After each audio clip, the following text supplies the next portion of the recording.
साथियों, आपका भाई भरत बेनीवाल।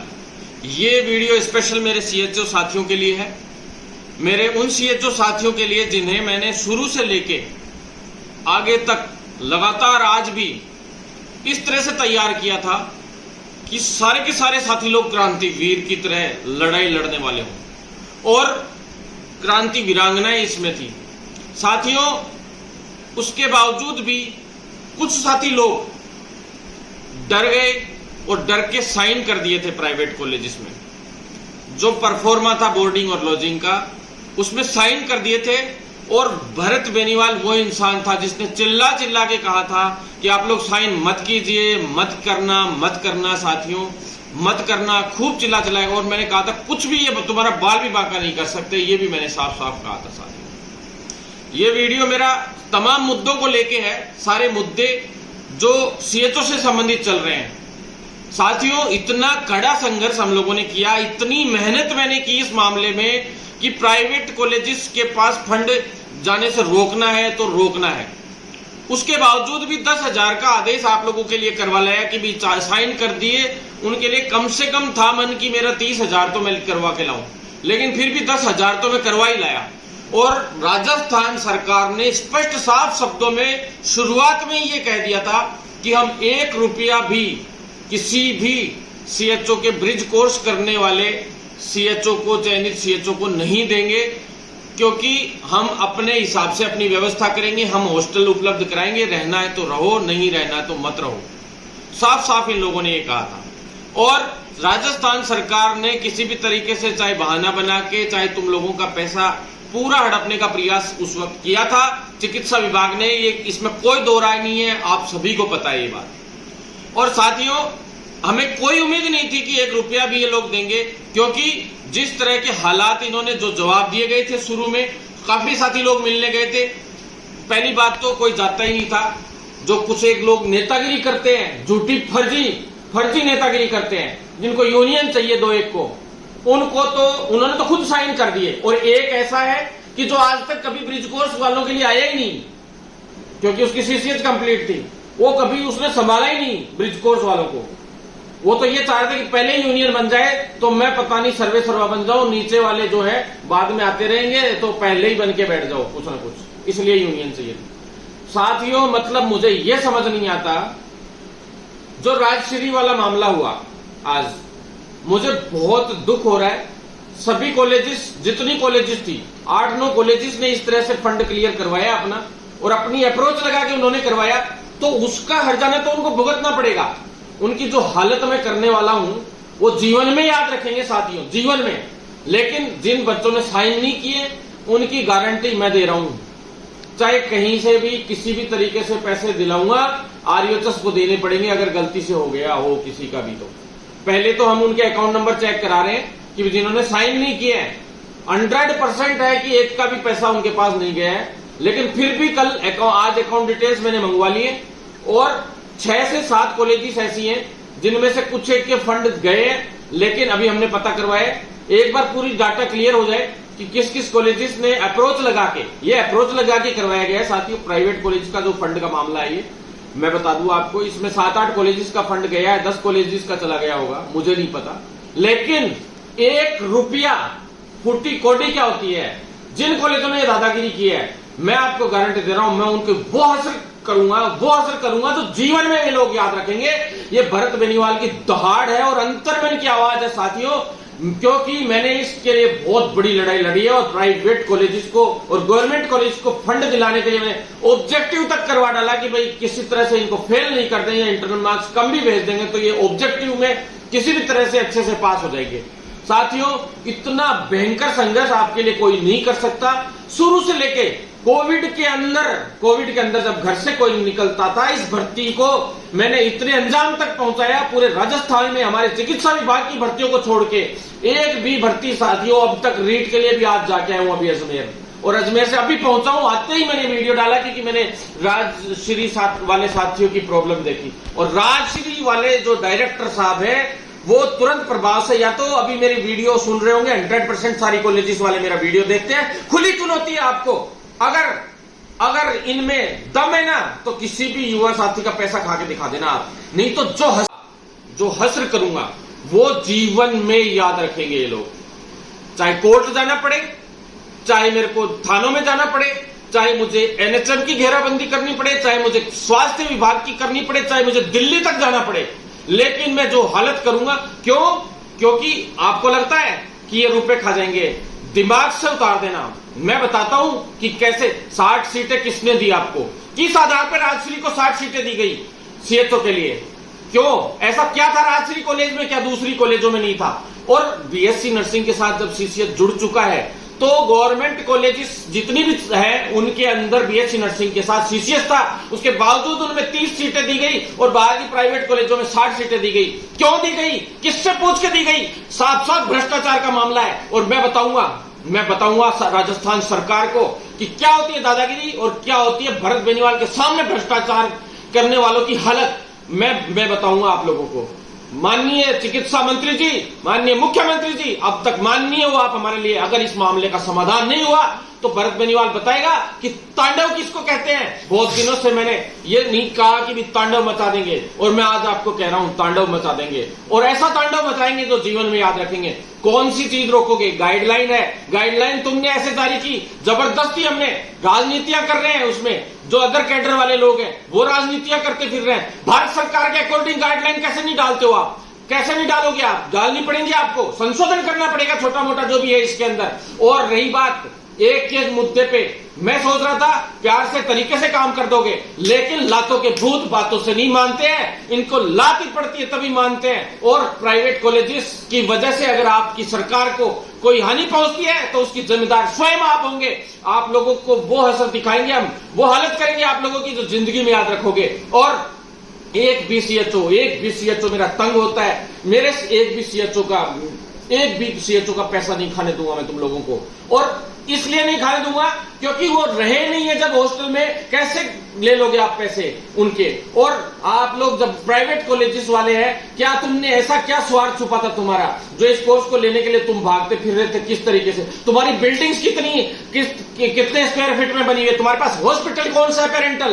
तुम्हारे पास किस आधार पर तुम्हें मान्यता मिली? हर एक चीज की जांच होगी। तुम्हारे पास लाइब्रेरी है कि नहीं है, एनाटॉमी लैब है कि नहीं है, बायोकेमिस्ट्री लैब है कि नहीं है, सारी चीज मैं चेक करवाऊंगा एक एक कॉलेज की। और रही बात स्टाफ की, आपके पास कितना स्टाफ है, कितना स्टाफ बीएससी नर्सिंग कॉलेज के लिए होना चाहिए, कितना जीएनएम के लिए होना चाहिए, कितना नहीं होना चाहिए, और किस व्यक्ति ने सीएचओ की कॉलेज अलॉट की, मैं बताता हूं। अब उसको मैं बताऊंगा। साफ साफ ये भ्रष्टाचार का मामला है, 100% भ्रष्टाचार का मामला है। लेकिन इस मामले में जबरदस्त एसओजी जांच कराऊंगा, सीबीआई जांच कराऊंगा, सारी जांच कराऊंगा जितनी करा सकता हूं। पहले भी मैंने एसओजी में मुकदमे दर्ज कराए हैं, सारे के सारे आप देख लीजिए। राजस्थान में एकमात्र भरत बेनीवाल ने अब तक एसओजी में कोर्ट से जाके मुकदमे दर्ज कराए हैं, और इसकी भी जांच कराऊंगा मैं। जिन जिन कॉलेज जिसमें आप लोगों ने इन बच्चों के साथ गलत करने का प्रयास किया है, और जो साथी लोग, जो एक दो लोग जो कमेंट करते हैं, मैं आप लोगों से कहना चाहता हूं, क्या जिंदगी में पूरे दिन व्हाट्सएप पे चूचा बचाते रहोगे, या कुछ करके भी दिखाओगे जीवन में? या यूनियन ही चाहिए? यूनियन भी बनेगी, यूनियन बन रही है, सभी लोग अपने अपने नाम भेजें। यूनियन रजिस्टर्ड हो चुकी है, साथी लोग कल मिलके गए थे, सबको दिखाया रजिस्ट्रेशन नंबर और सब कुछ, लेकिन उसका विमोचन करवा रहे हैं वीरेंद्र सहवाग और जो फिल्म गौतम गंभीर और जो बड़े बड़े विजेंद्र सिंह बॉक्सर, चोपड़ा जो भाला फेंक वाले हैं, इन सभी से, अच्छे अच्छे खिलाड़ियों से और बड़े बड़े इनसे युवाओं से जिनसे हमें सीखने को मिलता है, ऐसे युवाओं से हम विमोचन करवा रहे हैं इस फेडरेशन का।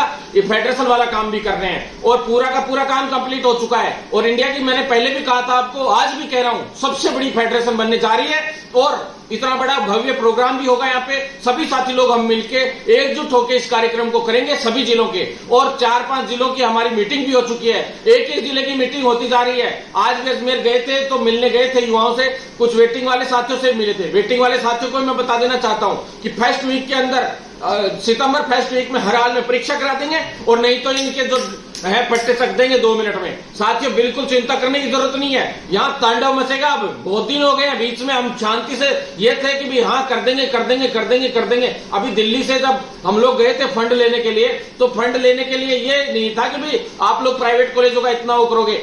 प्राइवेट कॉलेज का फंड इन्होंने कहा है हमें कि जो 10,000 रुपए जो थे जिन्होंने साइन कर दिया उनका 10,000 अभी भेजने का 100% इस वीक में समाधान करने की कही है। और मैं आपको कह दूं, इस सोमवार को हमारी घेराबंदी है। अगर इस सोमवार को हम लोग घेराव करेंगे, इस 23 तारीख को, या 1 सितंबर का महापड़ाव है। साथियों तैयार हो जाओ, कमर कस लो। वेटिंग वाले हो, सेकंड वेटिंग वाले, उनको भी मैं कह देना चाहता हूं, ये फॉर्म भरे जा रहे हैं। ये जो फॉर्म भरे जाएंगे, 519 बच्चे जो वेटिंग वाले हैं, ब्रिज कोर्स कर रहे हैं, उनके परीक्षा फॉर्म खुलवा रहे हैं। आज मीटिंग हो गई है उनकी परीक्षा के लिए, और कल भी मीटिंग है आरयूएचएस के अंदर। आज भी आरयूएचएस में मीटिंग हुई है, एजेंसी तय कर ली गई है। और मैं आपको बता दूं, 2 दिन के अंदर अंदर आप लोगों को मैं बता दूंगा कि फॉर्म कब खुलेंगे।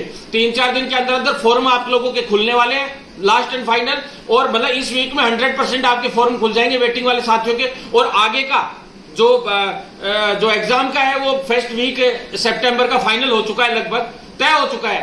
साथियों जल्द से जल्द आप लोगों की भी पोस्टिंग करवाएंगे, लेकिन आप लोग भी साथ दें। क्यों? क्योंकि आगे आने वाले टाइम में क्या आप लोगों की जो इनकी सभी की समस्याएं समाधान कर रहे हैं, ये सारी समस्याएं आप लोगों को भी आनी है। सब कुछ आपको कराया मिल रहा है, तो आप लोगों से निवेदन है कि आप लोग भी साथ बनाए रखें। साथियों जो साथी स्पोर्ट्स वाले हैं, उनको बेचारों को परेशान होते हुए कितने दिन हो गए। उनकी सूची जो फेयर है बिल्कुल आप उनकी डालिए ना सूची, जो अनफेयर है उनकी मत डालिए, हमें जरूरत ही नहीं है अनफेयर की। उनको लात देके बाहर निकालिए, लेकिन तुरंत प्रभाव से बिल्कुल फेयर कैंडिडेट्स की आप सूची जारी कीजिए और उनका ब्रिज कोर्स चालू करवाइए। और सेकंड वेटिंग वाले साथियों की भी वेटिंग साथ में निकाल के और उनका भी ब्रिज कोर्स उनके साथ चालू करवाइए। एक बैच और शुरू हो जाएगा। और मैं सरकार को खुली चुनौती दे रहा हूं, सरकार से साफ कह रहा हूं कि 15th कमीशन का जो मामला है, सर्विस कमीशन के हिसाब से जो सैलरी देनी है, आप केंद्र सरकार से आए हुए पैसे को अपने पास दबा के बैठ गए। और परमिशन कहां से लेनी पड़ेगी? यहाँ के स्वायत्त शासन से, और जो वित्त विभाग से। यहाँ के राजस्थान के वित्त विभाग में आपको पेमेंट के लिए परमिशन लेना, पेमेंट वहां से क्यों आएगा भाई? जब सीधा आ रहा है एनएचएम के पास तो सीधा भेजो ना। आपको बीच में ट्रेजरी और ये सोसाइटी 50 चीजें घुसा दी आपने जबरदस्ती का। क्या लेना देना? आप इन 9 जिलों की तुरंत प्रभाव से सैलरी डालिए। और नहीं मुझे डलवानी ढंग से आती है सरकार को, मैं साफ कह रहा हूं। कल से अधिकारियों के सामने मेरा रुख देख लेना। नए पीडी साहब आ गए हैं एनएचएम के, पीडी साहब का स्वागत है। नए पीडी साहब आए गौरव सैनी जी। मैं उनसे निवेदन करना चाहता हूं कि अभी आप नए आए, आपको जो मामले नहीं है ध्यान, आप उनको संज्ञान में लीजिए। बहुत परेशान है हमारे एनएचएम के सीएचओ साथी। मेरा एक भी साथी अगर परेशान रहा, हालांकि परेशान तो राजस्थान में सभी हैं, जो चल रहे हैं वो सारे परेशान हैं, लेकिन हमें परमानेंट होना है। हमारे सभी साथियों को 5-5 साल का आपने बॉन्ड पेपर भरवा लिया, 5-5 साल का बॉन्ड पेपर भरवाया तो अब परमानेंट भी आपको करना पड़ेगा। गारंटी देनी पड़ेगी हमारे फ्यूचर की, हमारे जो फ्यूचर है उसकी सेफ्टी की आपको गारंटी देनी पड़ेगी। साथ में जो कैडर है आपने कंसल्टेशन का कर दिया। कंसल्टेशन तो भारत सरकार से हमें करवा के लाना है साथियों, क्योंकि कंसल्टेशन अकेला ही थोड़ना है, टेली कंसल्टेशन ही भैया जो है प्रेस्क्रिप्शन लिखने का भी हमें अधिकार चाहिए, क्योंकि पेशेंट सामने है और उसको हम दवाई नहीं दे पा रहे हैं, डॉक्टर को फोन मिला रहे हैं कि भी हाँ ठीक है ये तो फिर एक बात बताइए, फिर काहे का हम ट्रीटमेंट दे रहे हैं? 2 घंटे किसी का डॉक्टर का फोन नहीं लगे, नेटवर्क नहीं आ रहा, कुछ और नहीं आ रहा, तो वो तो पेशेंट तो तड़प के वहीं मर जाएगा। आप जब सीएचओ वर्ड लेके आए थे हम, तो यही तय हुआ था कि प्रेस्क्रिप्शन लिखने का अधिकार दिया जाएगा।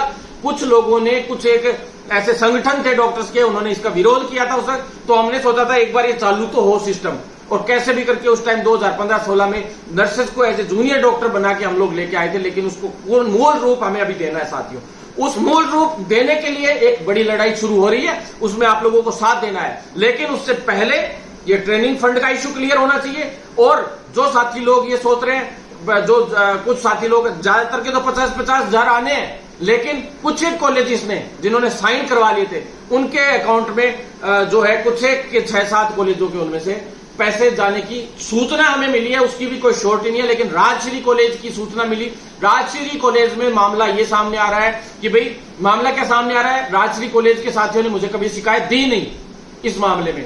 एक बार बात जरूर हुई थी मेरी इस मामले में, लेकिन इस मामले में बात हुई तो उन्होंने कहा कि कॉलेज वाले और हमारे बीच में जो है बात हो गई है कि 10,000 तो तुम्हारे अकाउंट में आएंगे, और बाकी के जो पैसा है उस पर जो भी वो लोग बात करने की क्या बात थी क्या नहीं थी, उन लोगों की आपस में क्या बात हुई, कॉलेज वालों की और जो सीएचओ साथी थे उनकी। लेकिन जो 7 साथी लोग हैं जिनका जिन्होंने साइन भी नहीं किए और जो 50,000 के लिए लड़ाई लड़ रहे थे, उन सभी 7 साथियों का 1-1 रुपया आएगा। और मैं अगर इन्होंने गलती से उनकी भी पैसे ले लिए, यानी कि फर्जी साइन किए होंगे 100%, और अगर फर्जी साइन किए हैं तो 400 का मुकदमा दर्ज होगा। कर रहे हैं तो एक भी कॉलेज को नहीं बख्शूंगा मैं, एक भी कॉलेज को हम लोग नहीं बख्शेंगे, किसी भी हाल में नहीं बख्शेंगे, और इनके खिलाफ मोर्चा खोलेंगे। क्यों? जब ये लोग अपने आप में, मुझे पता है कोई विधायक की है, कोई किसी की है, बड़े बड़े अप्रोचेबल लोगों की ये कॉलेजेस है, लेकिन लड़ रहा था ना, और लड़के लेके आए ना पैसे और ऑर्डर जारी करवाए ना तुम्हारे लिए। भला उन जितेंद्र कुमार सोनी जी सरकार, जो जाते जाते एमडी रहते हुए वो बहुत कुछ कर गए इस मामले में हम लोगों के लिए। साथियों, गाइडलाइन भी वो बना के छोड़ गए थे, लेकिन कुछ लोगों ने, कुछ कैडर के लोगों ने जबरदस्ती करके ये कि सीएचओ की साख बिगाड़नी है, एएनएम को भी खिलाफ कर दिया। सबको आपस में खिलाफ लड़वाने का काम चल रहा है। बहुत बड़ी राजनीति के बीच में हम लोग युद्ध लड़ रहे हैं, और उस युद्ध में बहुत ही तरीके से दिमाग से मैं लड़के कैसे जैसे करके गाइडलाइन जारी करवा के लाया, कभी कुछ करवा के लाए, हर काम करवा के लाए। साथियों, कोई नहीं चाहता कि सीएचओ वर्ड आगे चल के मजबूत हो, सीएचओ वर्ड भी आए। लोगों को, किसी को ये बर्दाश्त नहीं किया एज ए जूनियर डॉक्टर आप लोग काम करें। बहुत जबरदस्त कैडर होते हुए भी इसको जबरदस्ती इसकी साख खराब करने के प्रयास हो रहे हैं। सबको, किसी को पच नहीं रही है ये चीज की as a junior doctor nurses काम कैसे कर रहे हैं। आयुर्वेद वाले साथी एलोपैथी में क्यों घुस रहे हैं, किसी को पच नहीं रही है ये बात। साथियों, एकजुट हो जाओ। मैं आप सबसे निवेदन करना चाहता हूं कि ऐसा मौका नहीं मिलेगा कि आप लोगों का लीडर रियल में ईमानदार और लड़ने वाला है, आप लोगों के लिए हर पल समय दे के बैठा है। ऐसे में आप लोगों से मैं कहना चाहता हूं कि हमें एकजुट होंगे तो ही हम परमानेंट हो पाएंगे, तो ही हम प्रेस्क्रिप्शन लिखने का अधिकार ले पाएंगे। लेकिन साथ तो आपको भी देना पड़ेगा। साथियों, मैं सीएमएचओ को फोन करता हूं, छोटी छोटी चीजों के लिए फोन करता हूं, सीएमएचओ साहब को, बीसीएमओ को, सबको, अलग अलग जिलों में। साथियों, आपको पता है वो क्या कहते हैं, हमारे पास कोई मांग लेके ही नहीं आया। साथियों, आप लोग एक्टिव हो जाओ। हर जिले में आप लोग यूनाइट होके, जो 16 जिले 17 जिले हमने पहले किए थे पूरे, उन जिलों के अलावा जितने जिले हैं जिनमें मैं अभी तक नहीं आया हूं, उन जिलों में आने की तैयारी चल रही है। जो साथी एक्टिव है वो मुझे मैसेज करें, अपने नंबर भेजें। आप शर्माइए मत साथियों। आप साथी लोगों को कहते हैं कि भाई मतलब भाई साहब से कहना कि मेरे लिए भी देखना इसमें सारी चीज की भी इसमें मैं डेलीगेट करूं। साथियों, खुद कहिए, आप स्वयं आप मेरे से बात कीजिए। क्यों? क्योंकि आपको खुद को ही आपको कहना चाहिए कि भाई साहब मैं सीएचओ के लिए लड़ना चाहता हूं। ये मत कहिए कि मुझे पद चाहिए। जो व्यक्ति पद की लालसा में आता है, वो पद की लालसा वाले लोगों से ही तो मेरा एंटी चल रहा है, 2-3 लोगों से जो चल रहा है, क्योंकि उनको पद चाहिए। और मुझे इस चीज से बिल्कुल नफरत है।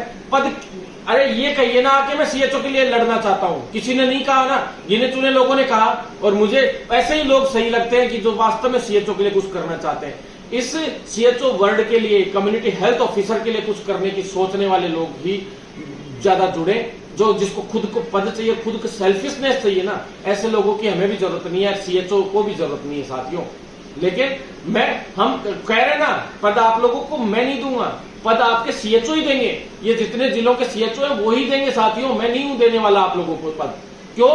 क्योंकि आप लोगों में डेलीगेट जो चुन के आएंगे वो आप ही के सीएचओ, और ब्लॉकों पे, सभी ब्लॉक पे जितने सीएचओ हैं वो 10-20 जो भी डेलीगेट्स एक ब्लॉक पे चुन के भेजेंगे, उनमें से सभी ब्लॉक्स में से 20-20, 30-30 लोग चुन के आएंगे। फिर उनको हम लोग जिला स्तर पे भी पद देंगे, ब्लॉक स्तर पे भी देंगे। उसमें जो है, जो आप लोग ही देंगे ये मान लीजिए उस पे, और पूरे राज्य स्तर पे भी देंगे। तो इस तरह से पूरा सिस्टम तैयार होगा। साथियों, एक्टिव हो जाइए।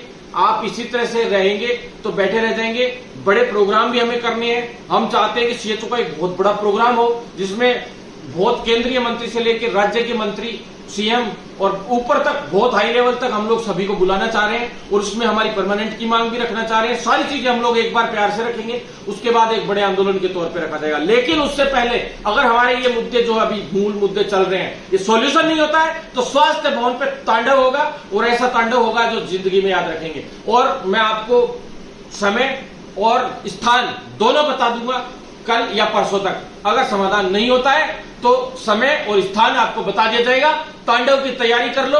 अब मैं बताता हूं राजस्थान सरकार को कि आंदोलन क्या होता है। इतने दिन मेरा कोई भी वीडियो इतना आक्रामक तरीके से नहीं आया होगा। मैं बहुत गुस्से में हूं साथियों, क्योंकि जो प्राइवेट कॉलेजेस में एक दो में जो नाटक चल रहे हैं ना, उन नाटकों से दुखी हूं। आप लोगों के 1000 से 900 बच्चों के पैसे आते हुए आज 2 सप्ताह हो गए साथियों। 2 सप्ताह से कह रहे हैं कि अब आ रहे हैं। हालांकि चलो पिछले सप्ताह में पूरे में छुट्टी थी, लेकिन अब तो आने चाहिए ना। इस सप्ताह में सबके पैसे आने चाहिए, एक भी पैसा नहीं रुकेगा। मैंने कॉलेजेस की लिस्ट डाली, मेरे को पल पल की खबर रहती है। किसी को पता था कि इन कॉलेजेस की नहीं आई, तो आपको पता था कि 16 बच्चों के अकाउंट नंबर, अकाउंट डिटेल्स थी 16 बच्चों की अकाउंट डिटेल्स नहीं सही नहीं थी, बाकी की सही थी। जिन 16 बच्चों की वजह से आप लोगों के पैसे रुके साथियों, तो इसका मतलब पैसे तो आप लोगों के अकाउंट में ही आ रहे हैं, हर एक बच्चे के अकाउंट में आएंगे। इसीलिए तो उनके गलत निकले, तभी तो वो बाद में मंगवाए अकाउंट नंबर वापस। तो साथियों आप चिंतित ना हो। इसी तरह से गवर्नमेंट कॉलेजेस के पहले मांगे गए थे, उनकी गलत निकले थे, उनके हिसाब से फिर वापस से मंगाए थे अकाउंट नंबर। तो साथियों पैसे आप लोगों के अकाउंट में ही आएंगे लगभग के, लेकिन 2-4 कॉलेजों ने ये जो नाटक किए इसका सबक उनको सिखाएंगे। और आप लोग तैयार रहे। अगर ये मत सोचे कि उसका हो जाएगा तो मेरा भी हो जाएगा, या फिर ये मत सोचे कि भाई ठीक है भाई ये लोग करते रहेंगे, संघर्ष करने दो इनको और फिर दिक्कत आएगी तब हम करेंगे। साथियों कि ये सोचो कि भाई इसका गलत हो गया तो कोई नहीं, मेरा तो सही हो जाएगा। साथियों ऐसा कुछ नहीं है। आप लोग एकजुट हो जाइए, क्योंकि अगले के साथ गलत हो रहा है, कल को आपके साथ भी गलत हो सकता है। सब लोग तैयार रहे। मैंने साफ मना किया था, बहुत मना किया था सबको कि आप लोग साइन मत करना साथियों, मत करना, मैं बैठा हूं, आप चिंता मत करो। लेकिन आप लोगों ने कर दिए। उसके बाद क्योंकि कॉलेज वाले दबने चाहिए थे, खुद की कमजोरियां थी 50-50, लेकिन आप लोग दब गए उल्टा होके। कोई बात नहीं, हम लड़ेंगे और जीतेंगे, लेकिन साथ दो साथियों। मैं कह रहा हूं इनको ना ही याद दिला दूंगा मैं, जो भी कॉलेज वाले हैं, और हम लोग कोर्ट में भी जाएंगे, सब जगह जाएंगे, लेकिन इनको हर हाल में सबक सिखाएंगे। और पैसे अगर इनको ज्यादा ही पड़ रही है ना, पैसे लेके जाएंगे ना, पैसे तो लेंगे, लेकिन इनकी ऐसे तैसे भी करेंगे। साथियों साथ बनाए रखें। 15th कमीशन के अनुसार इस सप्ताह में हमें हर हाल में सैलरी चाहिए। हम आंदोलन पे बैठ रहे हैं इस चीज के लिए, क्योंकि बहुत परेशान हो गए। 9 जिलों के बच्चे, फूटी कोडी नहीं है एक बच्चे के पास। सरकार को शर्म नहीं आती बिल्कुल भी। ये भी पहले वाले जो पैसे थे बाकी के जिलों के भी किसकी दबाव की वजह से आ गए। देख लो आप, आज तक 4-4, 5-5 महीने बाद सभी जिलों की हर एक गवर्नमेंट नौकरी की सैलरी 5-5 जिलों में आती है, 5-5 महीनों में आती है। साथियों पहली बार सीएचओ की सैलरी है जो सिर्फ 2 महीने में, फर्स्ट सेकंड महीने में आनी शुरू हो गई थी। क्यों? क्योंकि अपन लोगों का दबाव था। क्योंकि जब तक 15th कमीशन वाले जो जिले हैं उनके और उन जिलों का सबका मामला क्लियर नहीं हो जाता, तब तक सैलरी नहीं डालते हैं किसी की भी, सबकी एक साथ ही डालते हैं। क्योंकि इनको पता रहता है कि अगर इनकी डाल दी और उनकी नहीं डाली तो उल्टा पड़ जाएगा मामला। लेकिन मैंने जबरदस्ती डलवा दी, क्योंकि बच्चों के पास पैसे ही नहीं थे, ब्रिज कोर्स करने चले गए थे कभी कुछ, तो समस्याएं बहुत सारी थी। और बहुत जल्द इसका इस महीने, इस वीक के अंदर हर हाल में हमें पैसे डलवाने और आप लोगों को साथ देना पड़ेगा भरत बेनीवाल का। ऐसे काम नहीं चलेगा साथियों कि अकेला ही लगा रहा हूं हर जगह पे।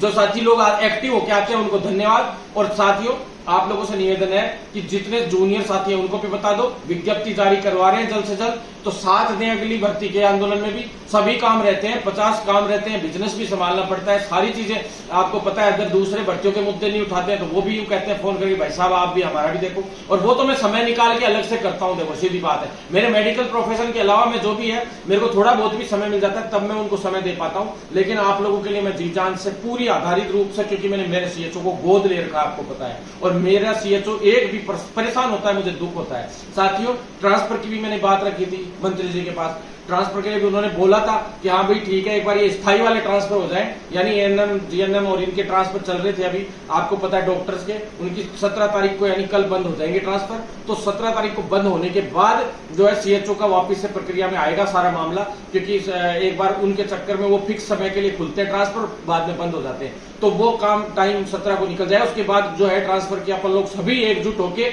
मांग रख सकते हैं। पर मेन काम आपके एमएलए का रहता है इसमें रोल, क्योंकि एमएलए जिता के क्यों भेजे फिर हम लोगों ने, जब यही काम नहीं कर सकते वो लोग क्यों जिता के भेजे। तो साथियों आप उनसे डिजायर लिखवाइए, उनसे फोन करवाइए। आप लोगों के ट्रांसफर मैं भी चाहता हूं कि जब सेंटर खुले पड़े तो आप अपने घर के पास नौकरी करें। अरे मैंने तो ब्रिज कोर्स भी लड़ झगड़ के आपके घर के पास करवाया था, और कोशिश यही किया था कि महिलाओं को भी आधार कार्ड के आधार पे, एड्रेस के आधार पे हम लोगों ने हर तरीके से होम टाउन दिलाने की कोशिश की। हर चीज में लड़ाई लड़के हर चीज बेस्ट से बेस्ट आपके लिए करवाने का प्रयास करता हूं। पर 100 काम अच्छे करने के बाद एक काम थोड़ा सा भी बैक हो जाता है ना, हल्का सा भी, तो उसके लिए लोग कहने लग जाते साथियों सारी चीज देखा करो, शुरू से लेके कैसे लड़के 8000 लोगों को ब्रिज कोर्स कराया, 7800 लोगों, इतनी बड़ी बात, 6500 लोगों को ब्रिज कोर्स कराना इतिहास में पहली बार सबसे बड़ा बैच था साथियों। और इतनी बड़ी नौकरी कैसे सब तरीके से फंस जाती, लेकिन लड़ झगड़ के इस पूरी भर्ती को निकलवा के लाए। तो आपसे निवेदन करता हूं साथियों कि जवाब देना भी सीखो उन गलत लोगों को।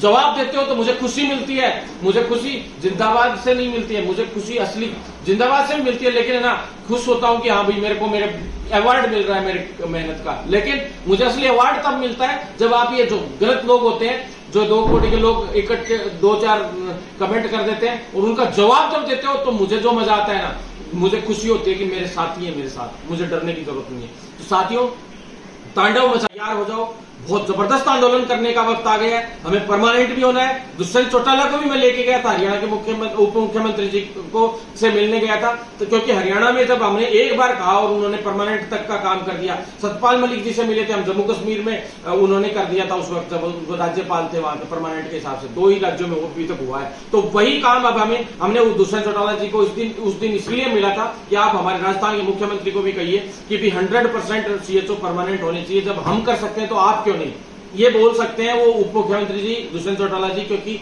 आपको पता है कि उनके कहने से हो भी सकता है और वो इस मुद्दे को उठा भी सकते हैं, क्योंकि उन्होंने खुद कर दिया तो अब वो इनको बोल सकते हैं कि भी हाँ आप कीजिए। तो इसका असर बहुत ज्यादा पड़ता है राजस्थान सरकार पे। तो साथियों चिंतित ना हो, आपको पता है कि भी केंद्र सरकार से हमने RTI में मांगा था, RTI में साफ साफ लिखा हुआ है कि भी केंद्र सरकार ने साफ लिख के दिया है कि भी राज्य सरकार चाहे तो अपने स्तर पर परमानेंट कर सकती है, और राज्य सरकार परमानेंट करने के लिए हम लोगों को खुद को दबाव बनाना होगा। साथ ही दुष्यंत चौटाला जी को भी हम एक बार 5-10 दिन बाद आ रहे हैं, उनको लेके जाएंगे मुख्यमंत्री जी के पास और जल्दी परमानेंट की मांग खुद रखवाएंगे। ये कहेंगे, खुद कहेंगे उप मुख्यमंत्री जी की भी हाँ जब हम कर सकते हैं तो आप भी कीजिए।